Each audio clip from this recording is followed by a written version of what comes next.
Avec les récents développements en Afghanistan, les talibans sont de retour dans la conversation actuelle de l'actualité mondiale.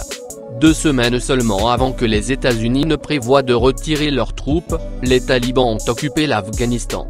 L'organisation militante a pris le pouvoir dans toutes les grandes villes en l'espace de quelques jours seulement. Les États-Unis soutenaient le gouvernement afghan depuis les années 1990, qui dirige le pays depuis qu'il a repris le pouvoir aux talibans en 2001. Mais le gouvernement du pays s'est effondré et maintenant les Afghans fuient le pays.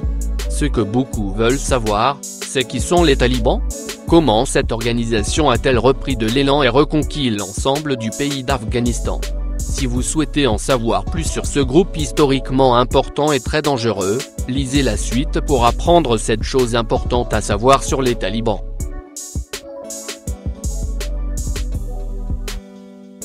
En 1994, les talibans ont émergé en réponse au chaos entourant le retrait soviétique d'Afghanistan en 1989. Le groupe venait de la province de Kandahar, située dans la région sud des Pakhtuns du pays. L'Union soviétique a envahi en 1979 pour soutenir le gouvernement communiste en Afghanistan. Les Moudjahidines ont vaincu les soviétiques, qui étaient un groupe de factions réunies au nom de la défaite d'un ennemi commun. Mais après la victoire, les groupes ont commencé à se battre et le pays a été rattrapé par la guerre civile. Les talibans étaient un groupe qui avait promis d'atténuer la guerre civile et de faire des valeurs islamiques une priorité. C'est à ce moment-là qu'ils ont envahi le pays pour la première fois.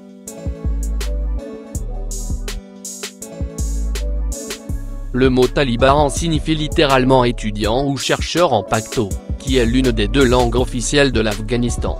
Cela fait référence à l'origine des membres originaux du groupe, qui étaient des étudiants religieux éduqués dans la tradition islamique.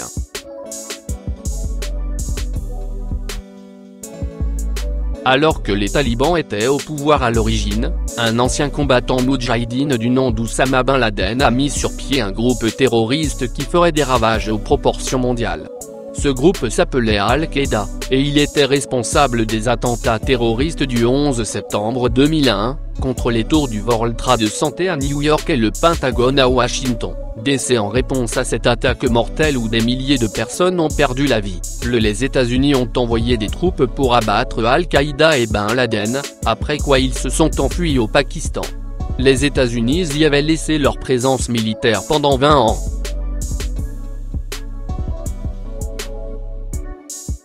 En 1996, les talibans ont dirigé l'Afghanistan et ont commencé à imposer des règles strictes et des conséquences publiques en cas de non-respect de ces règles. Les exécutions massives, les flagellations et les sévères limitations des droits des femmes étaient toutes une réalité sous l'émirat islamique des talibans.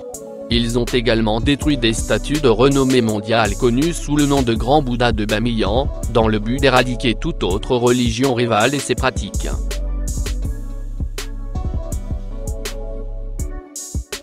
Sous le régime des talibans, les femmes n'étaient pas autorisées à aller à l'école et n'avaient pas le droit de travailler dans la plupart des emplois.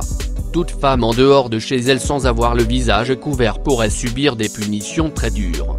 Les femmes et les hommes non mariés ne pouvaient pas non plus interagir les uns avec les autres, ou risquaient également de graves répercussions.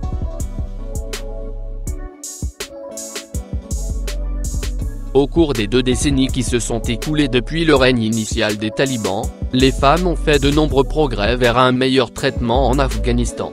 Maintenant, quelques semaines seulement après le début de la nouvelle insurrection des talibans, des actes violents et agressifs envers les femmes ont déjà eu lieu. Dans un cas, des insurgés talibans ont dit à 9 employés d'une banque de Kandahar qu'elles ne devraient pas travailler.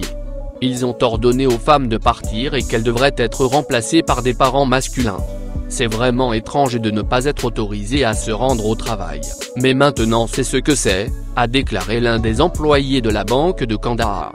Dans la ville de Kunduz, les dirigeants talibans ont récemment déclaré aux femmes responsables du gouvernement qu'elles devaient quitter leur poste et ne plus jamais les travailler.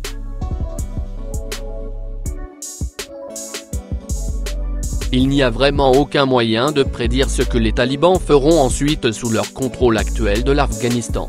Jusqu'à présent, ces dirigeants ont affirmé que les gens resteraient indemnes, mais des attaques brutales ont été signalées.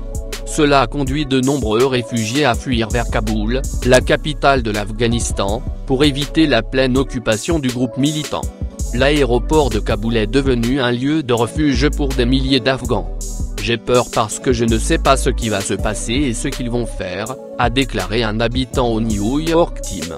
Nous devons leur sourire parce que nous avons peur, mais profondément nous sommes malheureux.